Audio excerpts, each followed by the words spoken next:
자, 오늘 타이틀을 Who is my hero? 누가 나의 영웅인가? 를 한번 잡아봤습니다. 누가 나의 영웅인가? 제가 신문을 보다 보니까 아주 재미난 기사를 접했습니다.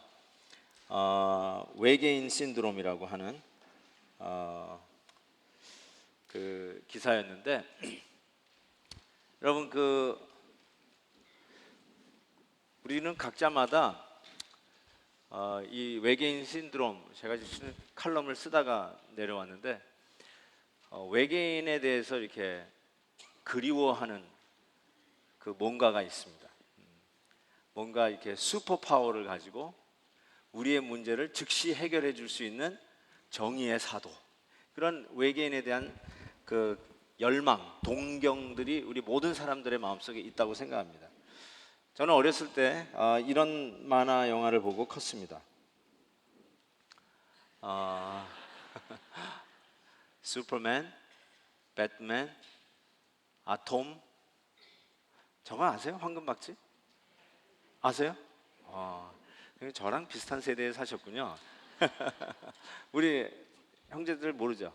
저 아톰도 모르고, 아톰은 알아요? 황금박쥐는 모르죠? 황금박쥐는 모르고. 저것이 왜 이렇게 히트를 칠까요? 왜 이렇게 사람들이 좋아할까요? 지금도 기억납니다. 초등학교 1학년 때인가 2학년 때인가 TV를 참 보고 싶어가지고 이웃집 돌아다니는데 이웃집에 이게 그 생선뼈 따고 안테나가 올라가 있는 집이 TV가 있는 집이에요.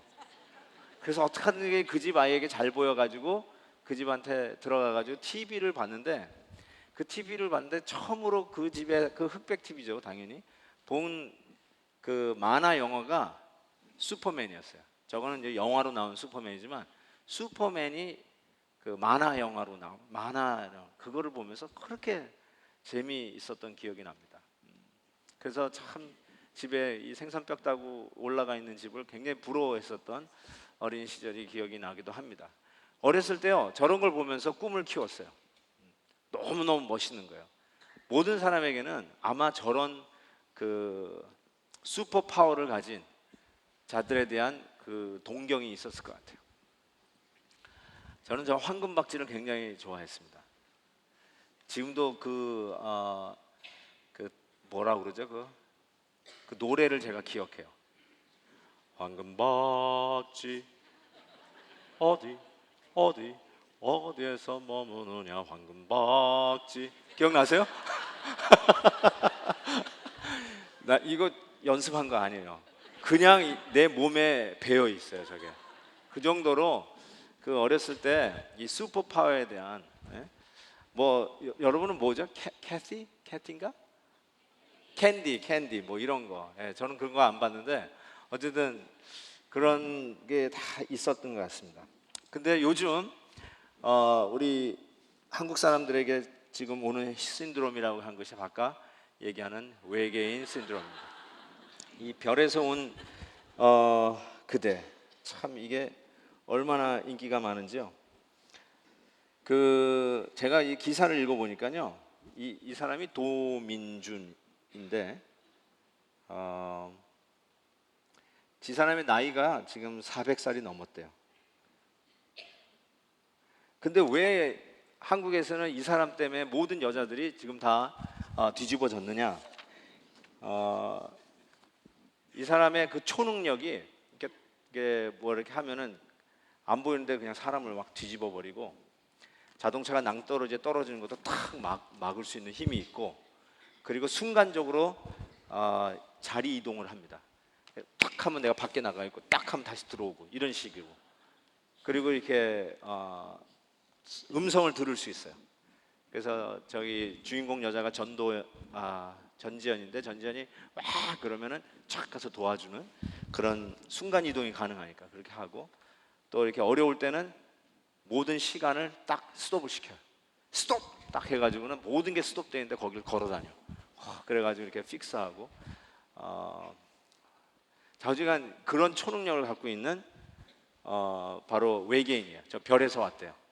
근데 문제는 뭐냐면 늙지도 않아. 그래서 400 몇 살인데도 아직도 20대 저 고운 피부를 가지고 있습니다.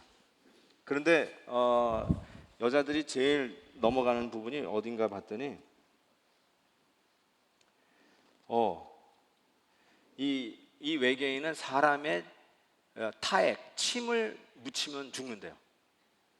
그런데 이 여인을 사랑해가지고 키스를 해. 키스를 하고는 들어 누워. 와, 죽으려고 그래. 거기에 여자들이 전부 다 뿅 갔다는 거 아닙니까?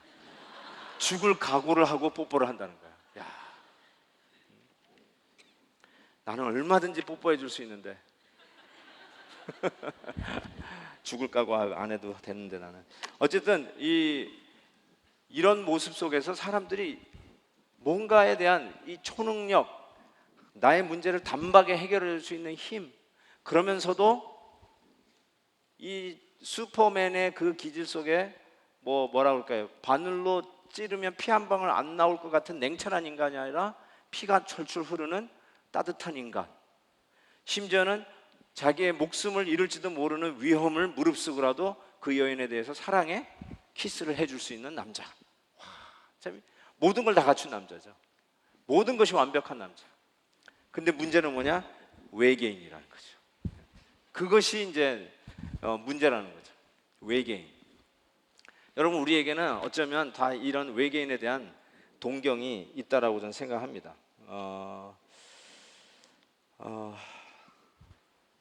자, 이런 영웅 때문에 심지어는 우리는 사모하다가 그 영웅 때문에 heartbreaking, heartache, 마음의 고통도 갖고, 그 영웅 때문에 우리는 실망하기도 해요.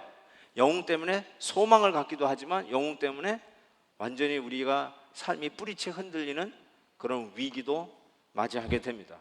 영웅 때문에 오는 마음의 아픔, 영웅 때문에 오는 소망, 영웅 때문에 오는 삶의 이 뿌리채, 송두리째 흔들리는 위기, 과연 이것을 우리는 어떻게 해결해야 될 것인가? 응답하라. 자, 그래서 오늘 말씀으로 들어가 보는데, 오늘 읽었던 말씀은 지난주에 이어서 다윗이 골리앗을 목을 자른 후에 그 연이어서 나오는 사건들입니다. 당연히 백성들의 영웅은 다윗이었을 것입니다. 그렇죠? 모든 사람들이 다윗 이야기를 하고 있습니다. 다윗이야말로 우리를 구원해 줄 수 있는 사람. 마치 지금의 외계 인간 신드롬이 있다라고 한다면 그 당시 백성들에겐 다윗 신드롬이 생겼다 할 정도로 대단했을 거라고 생각합니다. 백성들의 반응을 보니까 오늘 말씀에 여인들이 뛰놀며 노래하며 이르되 사울이 죽인 자는 어떻다고 그랬어요? 아하, 천천히요. 다윗은 만만이로다. 저는 여기에 한번 시비를 걸고 싶은 게 있어요. 왜 이 백성들의 반응, 영웅에 대한 반응은 이렇게 숫자적으로만 나타나야 될까? 천천, 만만. 이것이 어쩌면 우리 인간의 한계일 것 같아요. 평가 기준이 항상 숫자로 나오고 넘버로 나오는 것이 참 우리를 힘들게 하는 것 중에 하나가 아닌가 싶습니다. 여러분 뭐 요즘 소치 동계올림픽을 아마 업데이트하고 있을 거라고 생각하는데, 우리가 기대했던 모태범이 1000m, 500m에서도 메달을 따지 못했지만 1000m에서도 12위로 마감했다라고 합니다. 그러면서 오늘 그 중앙일보에서 나온 기사를 이렇게 봤는데, 경기 중반 페이스 하락, 100m, 1000m 12위로 마감, 이렇게 이게 타이틀이 돼 있고 기사가 이렇게 돼 있었어요. 한국 스피드 스케이팅 간판 스타 모태범이 아쉽게 메달 획득에 실패했다. 모태범은 12일 러시아 소치 아들레르 아레나 스케이팅 센터에서 열린 2014 소치 동계올림픽 스피드 스케이팅 남자 1000m 경기에서 1분 9초 37을 기록해 12위에 올랐다. 모태범은 이틀 전 열린 남자 500m 1, 2차 레이스에서 아쉽게 4위에 올랐다. 모태범은 500m 결과는 털고 1000m에서 혼신의 힘을 다하겠다며 최선을 다했다. 스타트는 좋았다. 초반 200m를 16초 42로 랩타임을 기록한 모태범은 스피드를 유지하며 힘차게 질주했다. 하지만 400m 이후 체력이 급속히 떨어졌다. 600m 지점을 41초 91로 통과하며 중간 순위 9위를 기록했다. 경기 초반에 충분한 격차를 벌리지 못했다. 밥불사. 경기 후반 헨슨에게 밀리면서 1분 9초 38로 레이스를 마쳤다. 모태범으로선 메달권에 진입하기 위해선 1분 8초대 초반으로 들어와야 했지만 마지막 뒷심이 모자랐다.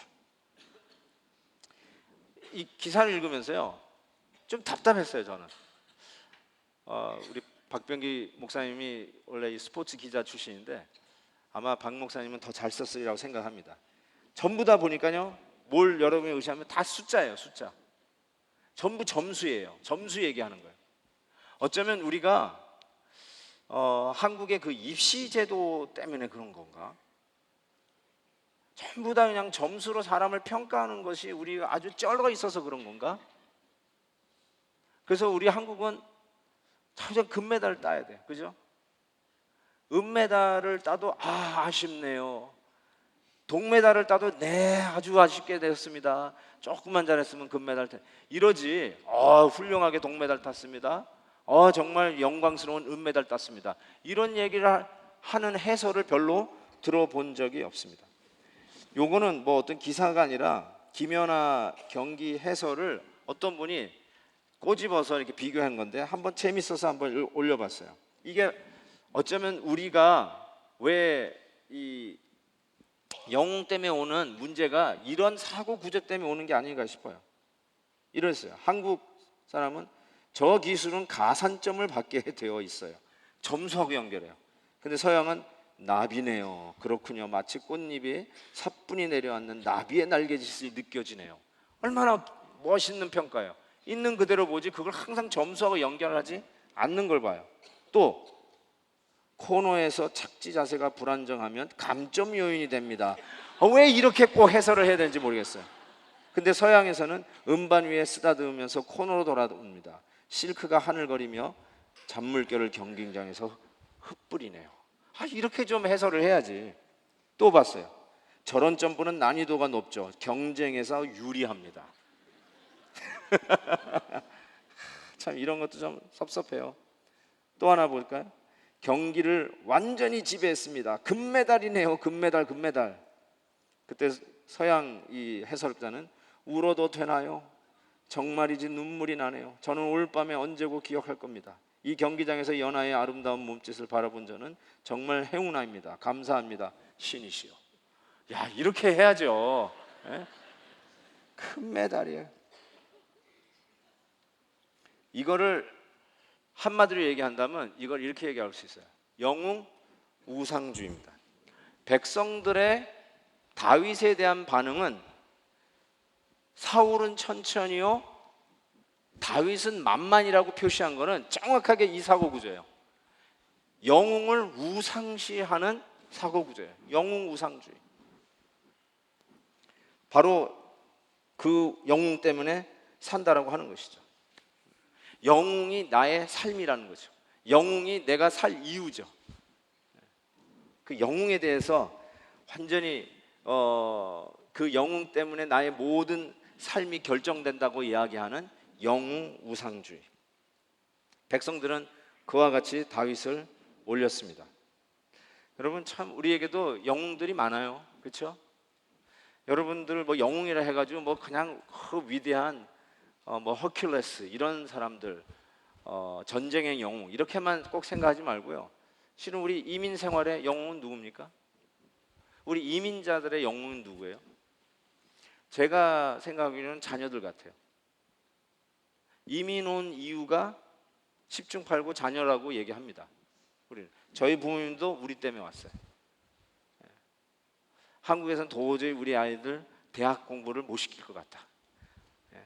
교편 잡으신 우리 아버님이 도저히 판단이 안 된대. 그래서 미국 가자. 기회가 있을 때 가자. 미국 왔어요. 자녀들을 위해서 왔다고 이야기합니다.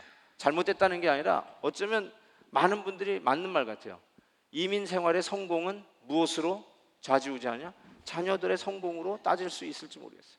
좀 젊은 엄마 아빠들은 아직 그런 생각 안 할지 모르겠지만 적어도 연세 되신 60 이상 되시는 부모님들은 자녀들 생각으로 나의 이민의 성패, 미국에서의 체류 생활의 성패를 가름할지도 모르겠어요. 그래서 아이들에게 내가 이루지 못한 꿈을 이루게 주입을 하고 지나친 기대를 하는 경우가 얼마나 많은지 몰라요. 그래서 제가 그 캠퍼스 미니스트리를 할 때 많은 대학생들이 오잖아요. 근데 제가 있었던 그 캠퍼스가 에머스트 매사추세츠예요. 에머스트 칼리지 아세요? 탑 칼리지예요. 그 유니버시티 랭킹이 US 그 월드 리포트에 1년마다 랭킹이 쫙 나오잖아요. 저는 그거 매년 그걸 킵업합니다. 그래서 이 하버드부터 뭐 예일 쫙 유니버시티 나오고, 또 하나는 칼리지가 나와요. 에머스 칼리지, 또 윌리엄스 칼리지, 브랜다이스, 스왈스모어, 스미스 칼리지, 마운트 홀리옥 칼리지, 바사르 칼리지, 뭐 좌우지간 이런 탑 10, 탑 20에 들어가는 칼리지 랭킹, 이쪽에 유니버시티 랭킹. 그래서 하버드나 또 예일이나 랭킹이 에머스 칼리지하고 같아요. 이게 처지는 게 아니라 같아요. 그러니까 정말 탑 칼리지죠. 우리 교회 누가 에머스 칼리지 갔던데? 누구죠? 에머스 칼리지 간 자매? 여기는 안 나오셨구나. 네. 그 에머스 칼리지, 제가 이제 이 이세사역 소콜 잉글리시 미니스트리를 할 때 대학생들이 한 150명 출석했습니다. 150명 출석했는데 그 중에 40명이 에머스트 칼리지예요. 에머스트 칼리지의 그 코리안 아메리칸들이 예배에 참석했는데, 그 에머스 칼리지 애들 이렇게 물어보니까 40명이 전부 다 밸레빅토리언이에요. 전부 다 자기 하이스쿨에서 전부 다 수석한 아이들이에요. 수석 졸업자들이에요. 생각해 보세요. 수석 졸업자들이 40명이 모여 있어요. 또 물어보니까 나는 어느 하이스쿨에서 밸레빅토리언, 나는 어느 하이스쿨에서 밸레빅토리언. 그러니까 그 40명을 놓고 말이죠, 밸레빅토리언 얘기하면은요, 야, 이거 뭐 정신이 없어요. 거기서 난 공부 좀 잘해 이거 가지고 뻐기는 자체가 웃겨요. 근데 한 번은 제가 이제 그 40명이나 되는 학생이 저희 교회 소콜 교인이니까 그 에머스 칼리지에서 저에게 특혜를 줬는데, 뭐 어떤 걸 줬냐면 어정트 프로페서라고 하는 서티피켓을 줬어요. 학생들을 이렇게 카운슬링 하는 목회자니까. 그래가지고 그 에머스 칼리지 라이브러리를 다 쓰고 이렇게 책들, 아티클들, 피리 아티클 다 빌려가는 거 다 그 권리를 주고, 프리 파킹 패스를 주고, 그 다음에 패컬티 라운지를 쓸 수 있는 권한을 줬어요. 그래서 그때는 인터넷이 없었잖아요. 인터넷이 없는 시대니까 리서치하는 게 설교자에게는 너무너무 중요하잖아요. 저는 그래서 주말에는 아예 에머스 칼리지 라이브러리에 가가지고 제 설교 준비를 하고 그 필요한 아티클들, 책들 찾아서 읽으면서 준비했습니다. 저는 지금 생각해도 그때가 굉장히 참 제 목회에 큰 유익이 됐던 것 같아요. 그런데 전화가 왔어요. 학교에서 저한테. 그 학생은 중국 여학생이었어요. 우리가 코이노니아 이렇게 교회라고 이렇게 불렀는데, 우리 코리안 아메리칸만 아니라 차이니즈 아메리칸도 많이 왔어요. 근데 중국 여학생 때문에 학교에서 전화가 왔어요. 그래서 어떻게 된 일이냐니까, 얘가 80알 탈레놀을 털어놓고 자살을 시도했어요. 탈레놀 80알을 먹었어요. 그래가지고 그 부모님을 호출한 거예요. 중국 부모님이죠. 그러니까 영어가 잘 안 되는 중국 부모님을 호출해서 얘기를 하는데, 학교 당국이 이 부모님하고 대화가 안 된다는 거예요. 그러니까 와가지고 나보고 좀 와서 통역을 해달라고. 아니, 내 중국말을 화교 출신이긴 하지만, 바로 잡습니다. 화교 학교를 다녔지 중국 사람은 아닙니다. 예, 제가 이게 지나가다 화교 출신이라고 했더니, 김씨가 또 중국 사람도 김씨가 있나 그런 분이 많다고 그런 얘기를 했다는데, 제가 화교 학교를 다녔어요. 화교 학교를 다닌 거지 중국 사람은 아닙니다. 근데 어쨌든 그걸 가가지고 이야기를 했는데, 학교에서는 얘가 위험하니까 1년간 쉬어라, 그래서 정학 처리하겠다. 그런데 이 부모님들이, 이 중국 부모님들이 절대로 안 된다는 거예요. 절대로. 그러면 우리 가정은 망한다는 거예요. 그러니까 학교에서는 얘가 얼마나 스트레스를 받고 어떤 정신적인 데미지를 받았으면 탈레놀을 80알이나 먹으면서까지 자살을 시도했겠냐. 좀 쉬게 해라. 그랬더니 절대로 안. 우리 딸 괜찮을 거야. 우리가 잘 테이크케어 할 테니까 걱정하지 말라고 얘기하는 거예요. 근데 내가 거기서 느낀 게, 한국 부모님이면 어떻게 했을까? 한국 부모님은 이렇게 했을 거예요. 얘 1년 쉬게 하려면 날 죽여라 이렇게 했을 것 같아요. 내가 얘를 지금 기도해서라도 낳게 할 테니까 걱정하지 말라 그러고 했을 거예요. 이제 그 중부모님 얘기했더니 그 여학생의 오빠가 존스 홉킨스 다녀요. 그러니까 완전 수재 집안이에요. 머리가 좋은 집안인 것 같아요. 그러니까 탁월한 집안인데 제가 알잖아요. 아시아 문화권의 그 정서를 알잖아요. 아이비 리그 멘탈리티를 알잖아요. 인류 의식을 알잖아요. 여기서 자기가 드랍한다는 이 자체가 이게 용납이 안 되는 거예요. 여러분 아까도 얘기한 것처럼 전부 다 벨라 빅토리언이에요. 거기 에머스 칼리지 온 애들은 대부분이 그럴 거예요. 되게 다 1, 2등 다투면서 각 고등학교에서 하던 애들이 오는 아이들이었을 거예요. 그런데 거기서요, 뭐 시험 보다가 하나 틀렸다. 그럼 어떻게 될까요? 그냥 뭐 점수가 엄청 밀리는 걸 거예요. 등수가 막 한없이 내려갈 거예요. 그것 때문에 이 아이가 스트레스를 받은 거예요. 도저히 스트레스 받는 거예요. 그래도 고등학교 때는 웬만큼 했는데 대학교 오니까 다 잘해. 아무리 열심히 해도 티도 나지도 않아. 그러니까 거기서 오는 이 스트레스 말이죠. 영웅이었는데 부모에게는 자기가 영웅이었어요. 에머스 칼리지 갔으니 쉽게 얘기해서 하버드 예일 간 거예요. 자녀들과. 그 얼마나 부모에게 있어서는 이 그냥 프라우드하고 그냥 이야기를 하더라도 얼마나 자랑하고 싶겠어요. 그런 부모의 기대를 한 몸에 받고 있는 이 아이가 이 에머스 칼리지에서 이게 제대로 적응을 못 해가지고 그 스트레스를 못 이겨서 그냥 탈레놀을 털어놓는 이런 일이 생겼다는 것이죠. 이게 영웅을 우상화하면 오는 부작용들입니다. 우리 아이들을 우상화하기 시작할 때 아이들이 받는 데미지가 이와 같이 큽니다. 자, 두 번째 반응을 한번 살펴볼게요. 사울의 반응을 한번 보세요. 이제 백성들이 사울은 천천히요, 다윗은 만만이라고 비교하는 것을 이 사울이 들었어요. 그러니까 사울이 듣고 심히 불쾌했어요. 그래서 아까 마지막 전에 그날 후로 사울이 다윗을 어떻게 했다고요? 주목하였더라. 여러분 주목 하잖아요. attention 하면 이렇게 다들 주목한다고요. 그죠? 주먹이 아니라 주목하는 거죠. 주목한다고. 근데 이 한국말 번역에 저는 참 이건 참 좋은 것 같아요. 근데 이걸 영어로 보니까 이렇게 됐어요. Saul eyed David from that day and forward. 아메리칸 그 ABS 보니까 이렇게 보니까 eyed 이런 표현 봤어요? 그냥 눈 하면 눈이지. 근데 사울이 다윗을 eye 했대요. 눈 했대요. 눈. 주목했다. 이렇게 했는데 NIV 성경이 이렇게 얘기했어요. From that time on, Saul kept for jealous 뭐죠? Jealous eye. He kept a jealous eye on David. 질투하는, 시기하는 눈으로 봤다는 거예요.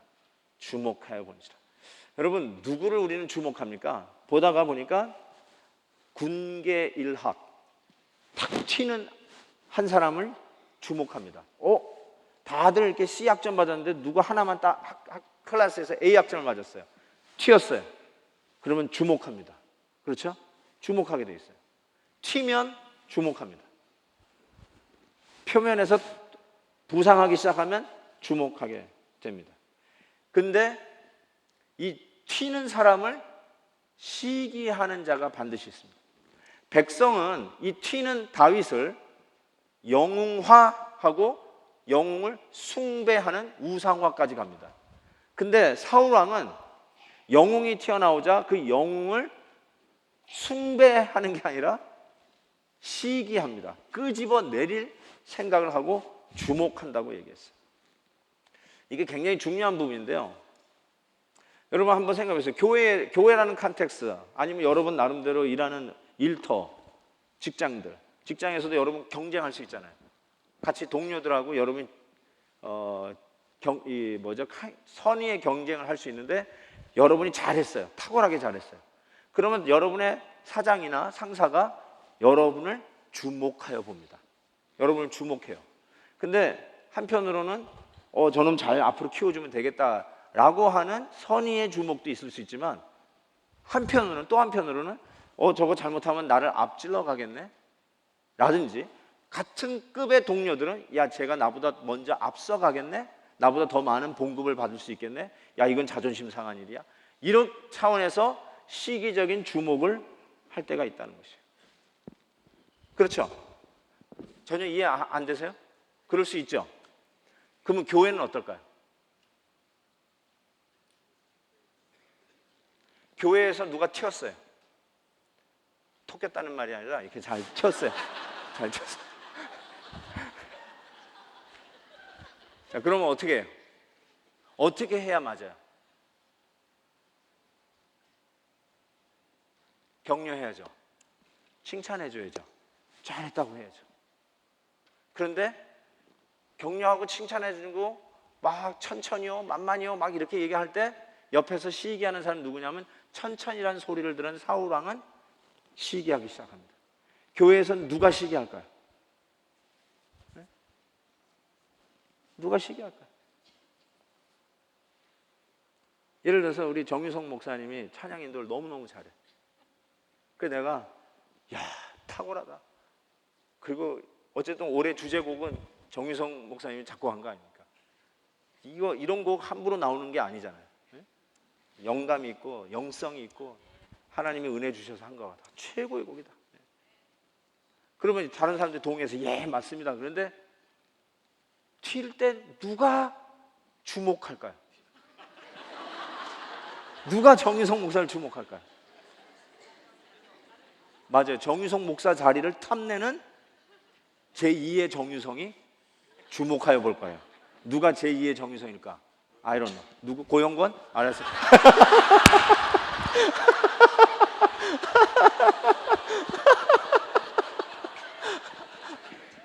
어쩐지 오늘 밥 먹는 데도 나오진 않았더라고요. 여러분 참 그런 것 같아요. 교회가. 네? 그래서 제가 신경이 쓰이는 게 이렇게 예를 들어서 찬양 누가 특송했어요. 특송해가지고 내가 칭찬해주고 싶어. 너무너무 좋아가지고. 그 칭찬해줬어요. 다른 사람 다 인정하고 봐요. 근데 누구는 시기할 수 있어요. 누가 시기할 것 같아요? 다른 솔리스트. 다른 솔리스트. 다른 솔리스트가 시기할 수 있는 가능성이 노래 못하는 여러분보다 훨씬 많아요.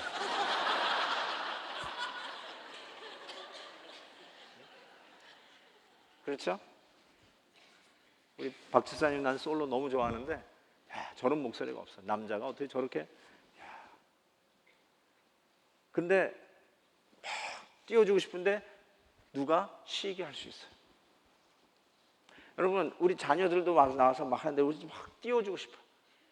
그런데 또 다른 자녀를 가진 부모가 시기할 수 있어요. 그래서 나는 이제 앞으로 이제 독창자 나와서 솔로 하거나 뭐 중창단이 나와서 하거나 악기를 하거나 할 때 앞으로 아무 말도 안 하기로 했습니다. 오늘은 목사님 무슨 말 해줄까 이러고 기다리시는 분이 혹 있을까 봐. 안 해도 되잖아요. 박사님 안 해도 되죠? 안 해도 되죠. 안 해도 되죠. 하나님 앞에 했으니까 안 해도 되죠. 그러니까 여러분 이 사울이 다윗을 주목하여 본 게 실은 어쩌면 우리들의 모습일 수 있어요. 대부분 우리들의 모습이에요. 어쩌면 백성들이 다윗을 보고 열광하는 거는 신문지상에서 아까 본 것처럼 외계인 신드롬 그런 걸로 그렇겠구나. 사람들이 다들 그걸 보고 대리 만족할 수 있겠구나 하고 정리할 수 있는데 실은 실질적으로 우리의 발목을 잡는 가장 중요한 문제는 이 사울 왕의 반응이 우리의 반응이 되는 경우라고 저는 생각합니다. 제가 읽은 책 중에 굉장히 감동적인 책 중에 하나였던 게 After Virtue라고 하는 조금 어려운 책입니다.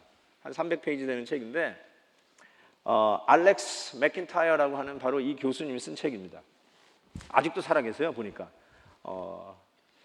1929년 하고 또 언제 돌아가셨나 보니까 아직도 살아계시더라고요. 근데 이 after virtue 뭐 어떻게 번역하면 좋을까요?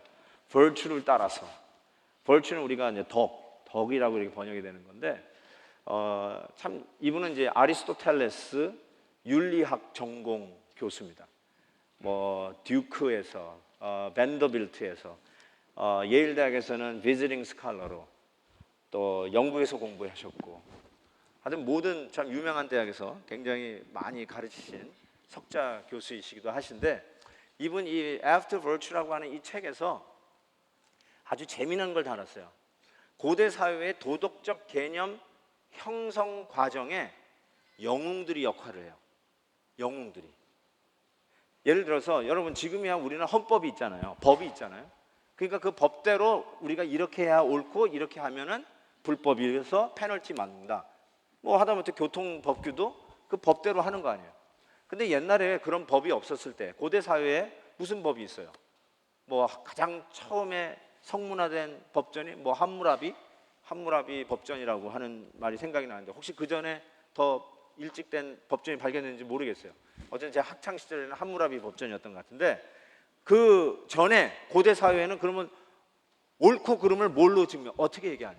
What is right and what is wrong? 그걸 어떻게 사람들이 판단하냐는 거예요. 그거를 영웅들을 보고 판단했다. 영웅들이 한 행위를 보고 옳고 그름을 판단하면서 아이들이 그 영웅을 보면서 나도 이렇게 해야지 하고 큰다는 거예요. 실은 우리들도 그래요. 아이들이 어렸을 때 위인전을 읽습니다. 을지문덕 장군, 이순신 장군, 김유신 장군 이런 영웅전을 읽으면서 아이들 마음속에 나도 이렇게 살아야지, 이런 모습으로 살아야지 하는 나름대로의 그 가치관을 가지게 된다는 거예요. 그러면서 그 옳고 그름을 판단하는 행동을 하는데 그 영웅들이 그런 도덕적 개념을 형성하는 데 큰 역할을 한다는 것이죠. 예를 들면 우리가 잘 쓰는 노블리스 오블리제. 그게 뭐예요?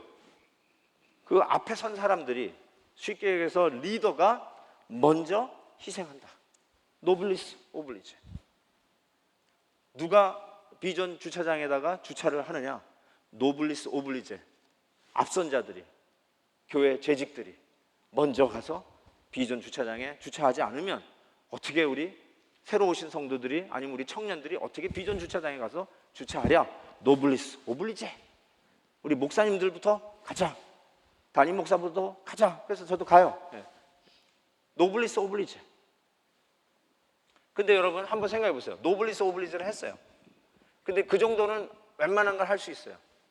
근데 전쟁터에서 노블리스 오블리제를 얘기합니다. 누가 제일 앞장서느냐? 누가 칼 두고 제일 앞장서서 가느냐? 지금 화살이 날라오고 창을 막 던지는데 누가 말을 타고 제일 앞장서서 돌격 앞으로 외치면서 앞으로 나가냐? 노블리스 오블리제. 노블리스 오블리제. 그래서 예를 들어서 오늘 같은 경우는 다윗이 나간 거예요. 다윗이 앞으로 나갔어요. 근데 다윗이 죽고 돌아왔으면 문제가 아닌데 이기고 오히려 적장에 목을 따가지고 왔어요. 그러니까 누구에게 걸려요? 누가 제일 시기하겠어요? 사울 왕이 시기하는 거죠. 당신은 노블리스 오블리제를 못했잖아요. 바로 이 부분이 현대인의 그 엘리트 의식을 가진 현대인의 가장 흔한 반응이라고, 전형적인 반응이라고 이야기할 수 있습니다. 이걸 영웅 시기주의라고 얘기합니다. 영웅 시기주의. 이것이 우리의 삶 속에 영적인 암으로 존재할 때가 많이 있습니다. 성도들끼리 같이 협력하지 못하는 이유가 뭔가? 영웅 시기주의예요. 잘하는 사람에 대한 시기주의예요. 박수를 쳐주지 못하고요. 격려해주지 못해요. 그리고 속으로 은근히 나도 할 수 있다고 그래요. 나에게 목사님이 나를 주목해주면 나는 더 열심히 할 수 있다라고 생각하면서 잘하고 칭찬받고 박수받는 사람을 시기합니다. 사울왕이 다윗을 주목하여 본 것처럼 주목하기 시작합니다.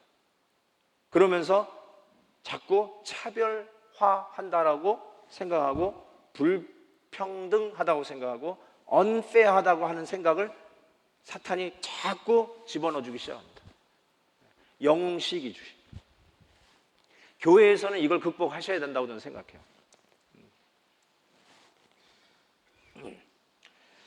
제가 그 한 학생 중에 제가 이제 고등학교 때 가르쳤던 학생인데 얘가 대학을 어디를 갔냐면 다트모스 칼리지를 갔어요.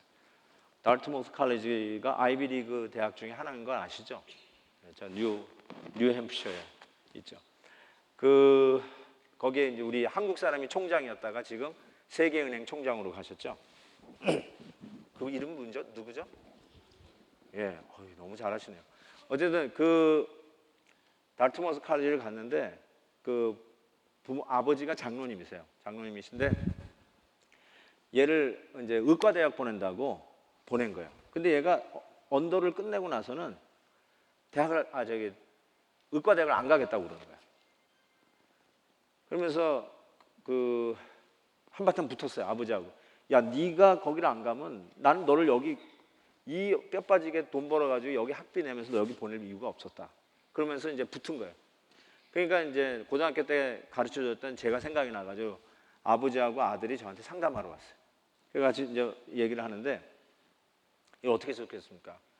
그래가지고 하는데 막 얘기하는데 누구 편을 들 수가 없잖아요. 제가 아버지 편 들었다가는 내 제자가 나를 완전히 그냥 잡아먹으려고 그럴 것 같고 이쪽 하려고 그러면 또 이제 장로님이 앞으로 내 앞길을 굉장히 큰 힘들게 할 것 같고 그래가지고 어떻게 할지는 모르겠더라고요. 그래서 막 이러고 있는데 별로 이렇게 어드바이스 못 주는데 두 분이 이렇게 막 서로 타협을 한 거예요. 타협을 하는데 내가 의과대학은 안 가겠지만 자기 치과대학을 가겠다고. 그럼 너 치과대학 가라. 치과대학이 의대보다 낫다는 뜻은 아니고요. 좌우지간 얘기하다가 그렇게 타협을 받더라. 알겠습니다. 그럼 나 한번 해보겠다. 그래가지고 이제 치과대학을 갔어요. 치과대학을 갔는데 1년 만에 다시 찾아왔어요. 누가 찾아오면 그 아들이 찾아왔어요. 아들 찾아와 목사님, 저 절대로 못 하겠습니다. 왜요? 자기 적성이 안 맞는다. 왜 적성이 안 맞냐? 그랬더니 그 아이가 지금도 잊혀요. 목사님, 제 손을 보세요. 그래.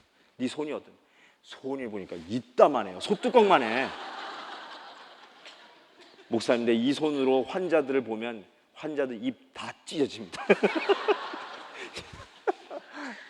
나중에 그 얘기 듣고 너무 우리 집사님 치과 의사시지만 치과 의사는 손이 참 이렇게 섬세해야 되고 좀 여리고 이렇게 집어넣으면 쏙쏙 들어가고 이렇게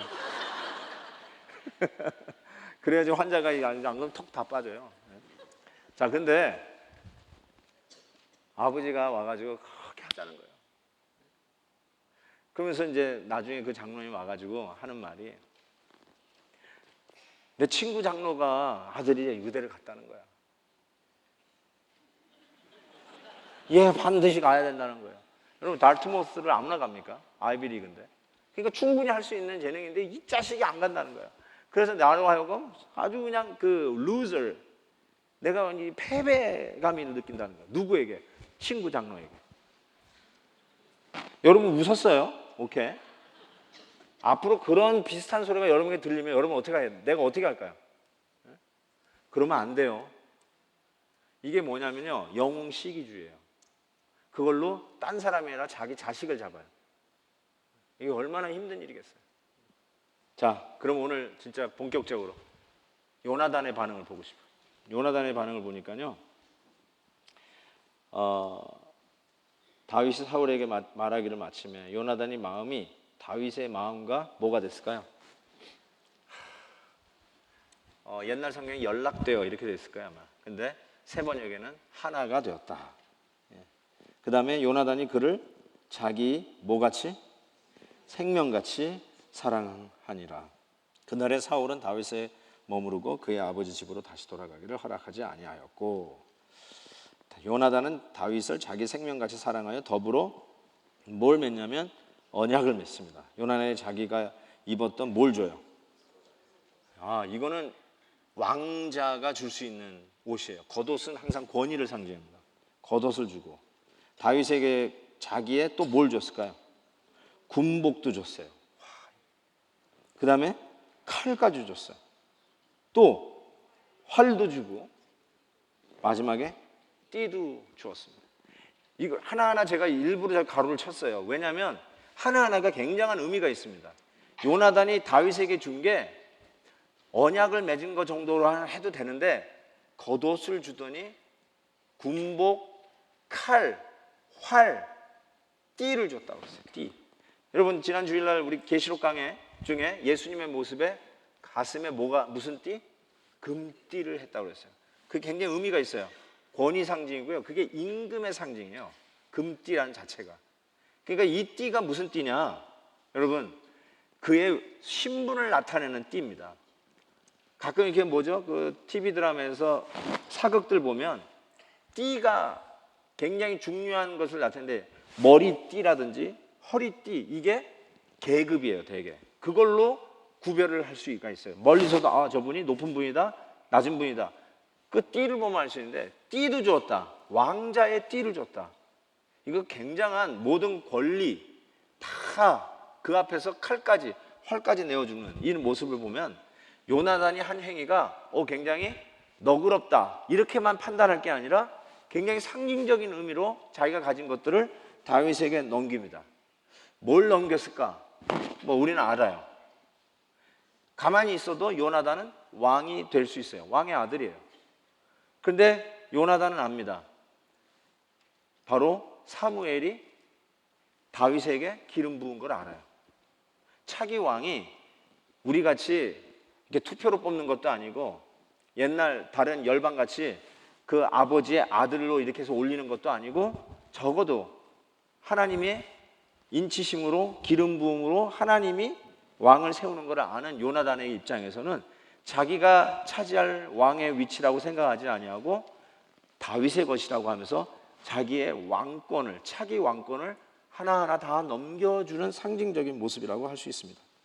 그래서 나중에 사무엘상 19장에도 보면 그가 자기 생명을 아끼지 아니하고 블레셋 사람을 죽였고 여호와께서는 이렇게 얘기합니다. 이게 지금 요나단이 하는 말이에요.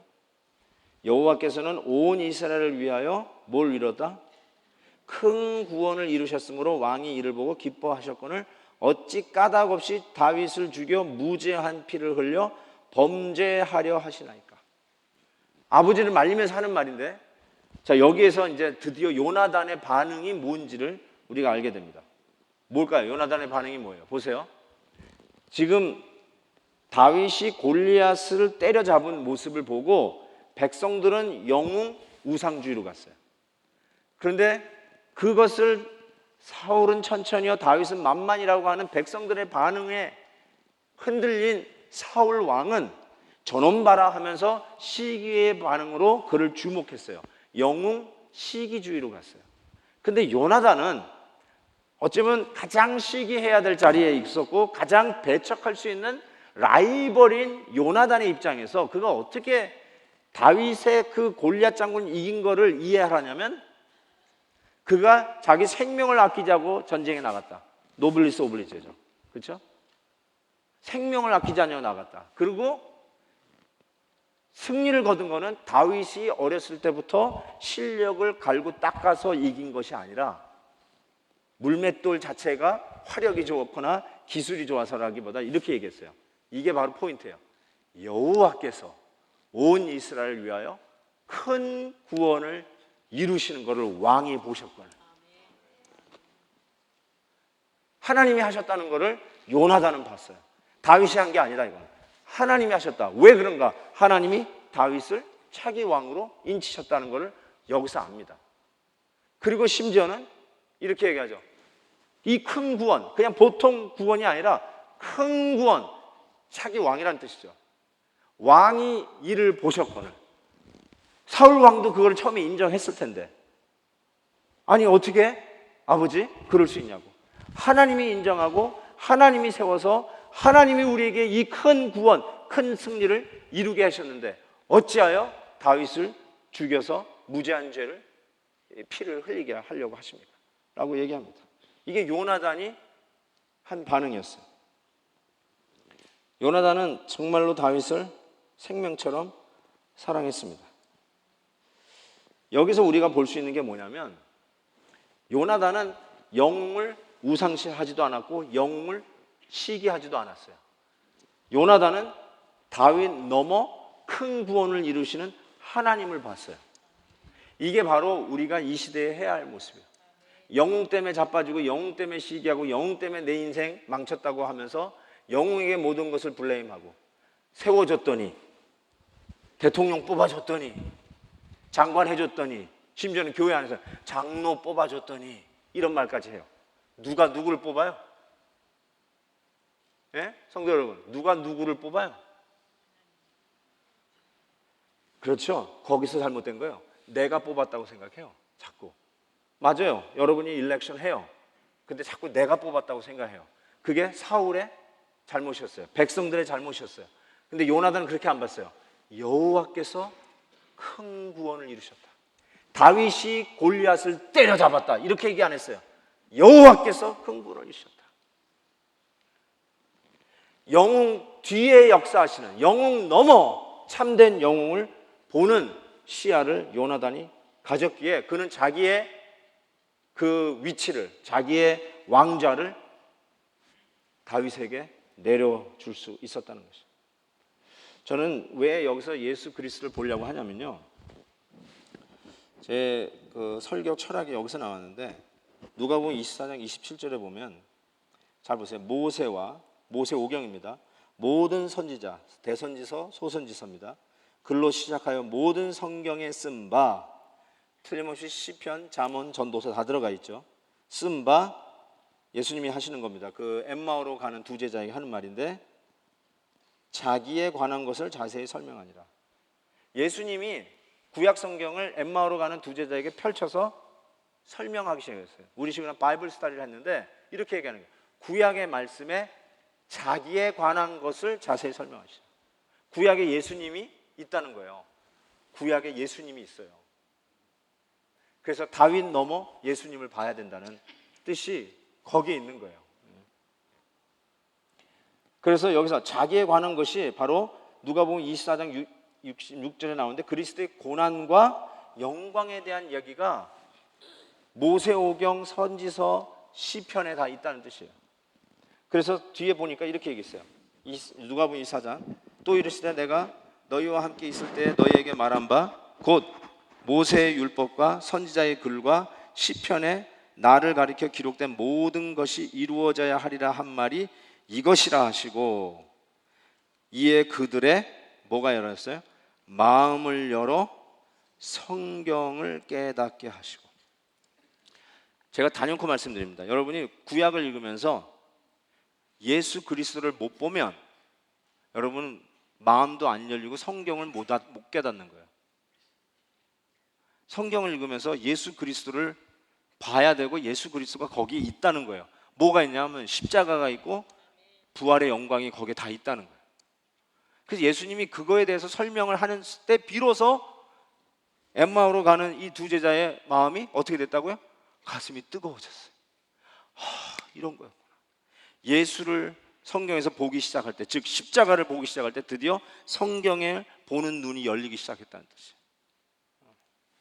어떤 분이 그러더니 목사님 어떻게 설교마다 십자가를 설교할 수 있냐고. 일부러 그런 게 아니라 예수님이 보이니까요. 그 성경 구절에 예수님이 계시니까. 왜요? 예수님에 관한 글이니까. 예수님이 우리를 어떻게 구원하실까에 대한 십자가의 도가 성경에 묻어 있으니까. 그걸 보는 눈이죠.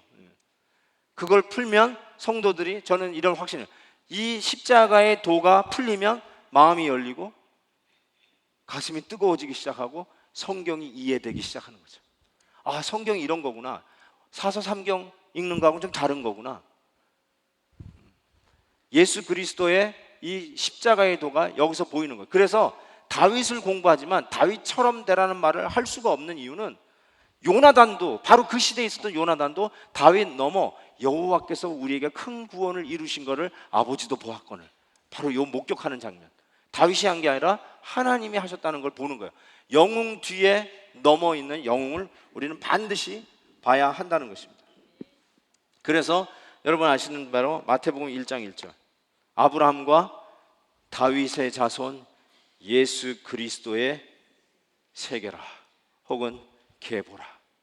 여러분, 이 세상이 아브라함과 다윗과 예수 그리스도의 세계라, 다윗의 자손 예수 그리스도의 계보라. 그러니까 다윗을 보면서 뭘 봐야 된다고요? 예수 그리스도를 봐야죠. 예수 그리스도를 안 보면 어떻게 해요? 여러분, 우리들의 문제는 골리앗이 아니에요. 절대로 여러분 앞에 있는 장애물 같은 골리앗이 아니에요. 여러분을 벌벌 떨게 하는 골리앗이 절대로 여러분의 문제가 아니에요. 여러분을 힘들게 하고, 여러분을 주눅들게 하고, 여러분을 시험 들게 하고, 그 골리앗 때문에 내가 이 모양 이 꼴이라고 얘기하는 그 변명을 대는데, 절대로 골리앗 때문에 그렇지 않아요. 그 뭐 때문에 그러냐? 예수 그리스도를 보지 못해서 그래요. 예수 그리스도를 못 봐서 골리앗 앞에서 벌벌 떠는 거예요. 실은 골리앗은 내 안에 있습니다. 골리앗은 내 안에 있어요. 시기하는 마음이 골리앗입니다. 이 골리앗 때문에 넘어가지를 못해요. 이 시기하는 마음 때문에 예수님을 보라보지 못해요. 우리 형제에게, 우리 자매에게 역사하시는 큰 구원을 이루시는 그 하나님을 볼 수가 없어요. 그냥 인간끼리 겉으로 드러나는 모습만 비교하면서 잘하면 아이고야 하고 주눅 들고, 자기가 좀 잘한 것 같으면 괜히 으쓱거리면서 교만해져요. 사람끼리는 비교하면 반드시 이렇게 돼요. 그런데 오늘 이 영웅과 같은 다윗의 이야기를 성경에서 설교하면서도 뭘 얘기하냐면, 여호와께서 큰 구원을 이루신 것을 보라. 다윗 넘어 다윗의 자손 예수 그리스도의 세계라. 예수 그리스도를 보지 않으면 우리는 영웅 때문에 치여 죽어요.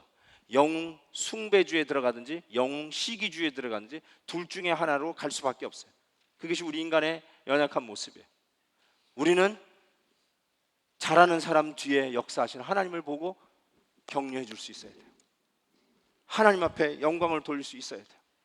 연약한 자를 다시 붙잡아 일으켜서 하나님이 너에게도 역사하시고 하나님이 너를 붙잡아 줄 수 있다라고 다시 세워줄 수 있어요.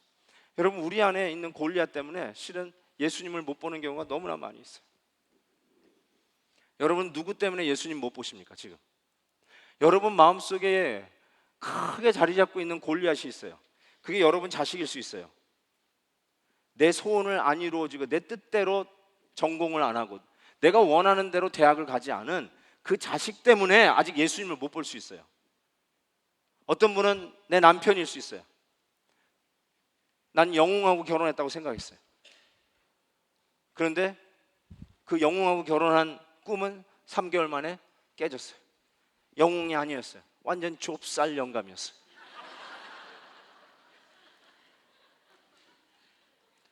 그래서 잘못했나비요 엄마 하고 친정어머니에게 전화해봤는데 친정어머니는 넌 그 집 귀신이요 그랬어요. 소망이 없어요. 이러고 살아가야 되나 하고, 거기다 미국까지 왔는데 말도 안 통해. 여러분, 어쩌면 남편을 그렇게 기대했는데 남편이 너무나 한심스럽게 보였어요. 영웅 숭배주의에서 영웅 시기주의로 떨어져 버려요. 난 남편이 영어 잘하는 줄 알았는데 언제 남편이 영어 못하는 거 알았냐면 극장 구경 갔을 때 막 보는데 막 얘기했는데 무슨 말이야? 여보 저 무슨 말? 그냥 봐. 나중에 알고 보면 지도 못 알아들은 거야. 잘하는 줄 알았는데 영어 못하네. 지도 못하네. 그래서 요즘은 저기 LA에 있는 이렇게 자막이 나오는데 주로 이렇게 데려가서 하니까 제가요 그 이규혁 선수 얘기로 오늘 마칠게요. 이규혁 선수가 그 500m 금메달, 은메달, 뭐 동메달을 휩쓴 게 네덜란드 선수 이번에 다 휩쓸었대요. 모태범이 이번엔 그 4위로 밀렸잖아요. 네덜란드 선수 다 했는데 그 네덜란드 그 금메달 딴 사람이 자기의 영웅이 바로 이 이규혁이라고 얘기해가지고 이규혁이 이렇게 주목을 받았어요. 근데 이규혁은 뭐 어쨌든 이게 읽어보니까 뭐 10몇 등인가 18등 했나 뭐 좌우지간 이렇게 완전히 500m도 그렇지만 1000m도 완전히 이게 못해보면 12위 했는데 여기는 아마 18인가 뭐 20위인가 뭐 이렇게 했던 것 같아요. 어쨌든 근데 이 기자는 아주 잘 썼어요. 뭐라고 썼냐면요, 한번 보세요. 밴쿠버 대회 직전 세계 선수권 대회에서 우승한 이규혁은 자신 있게 밴쿠버로 향했다.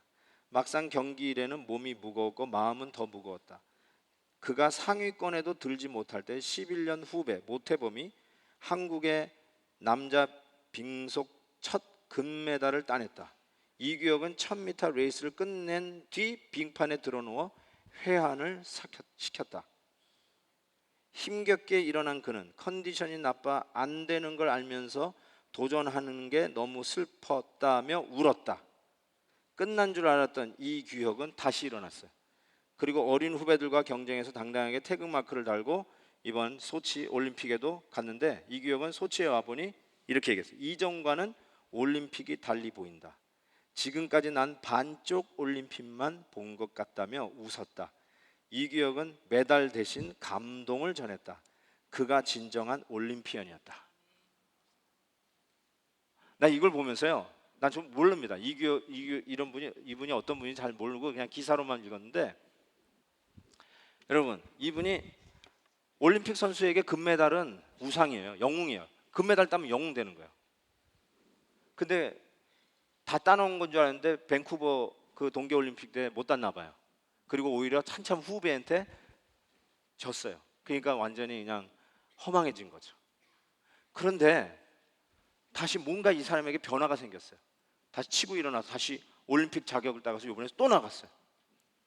또 나갔는데 물론 또 메달을 못 땄어요. 그런데 드러눕지 않았어요. 자기가 못 봤던 걸 봤대요.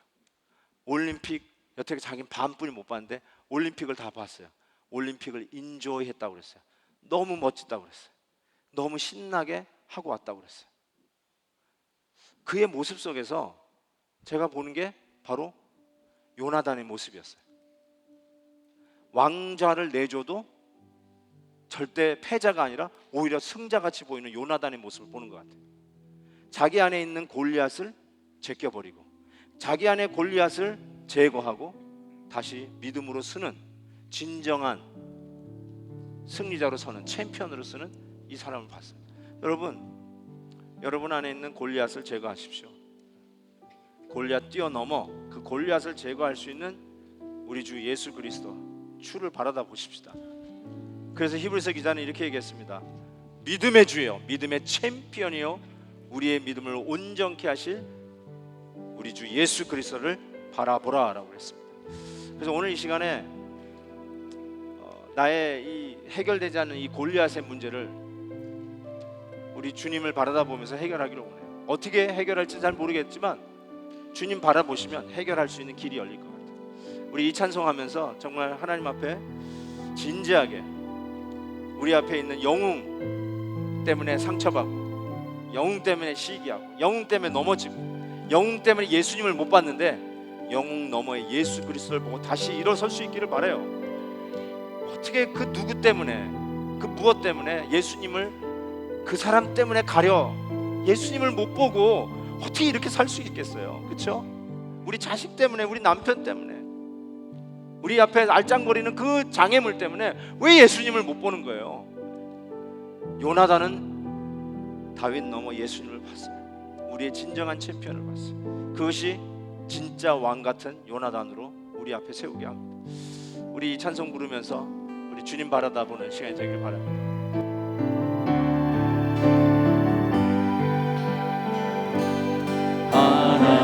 하나님의 사랑을 사모하는 자, 하나님의 평안을 바라보는 자, 너의 모든 것 창조하신 우리 주님이 나를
영웅 넘어 우리 주님을 바라다보며 살기를 원합니다.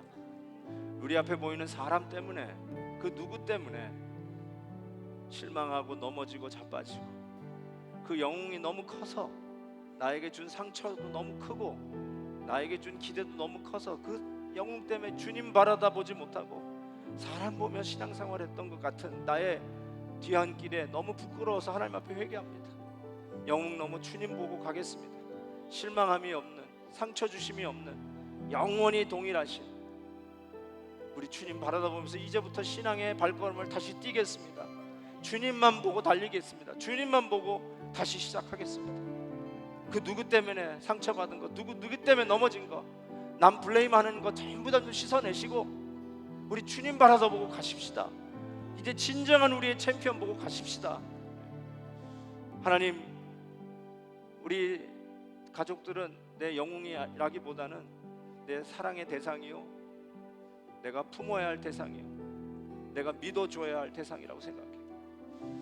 결단코 우리의 영웅 예수님을 대신할 수 있는 사람들이 아니죠. 사랑하고 품고 용서하고 같이 일으키고 격려하고 가야 할 우리의 가족들이 있습니다.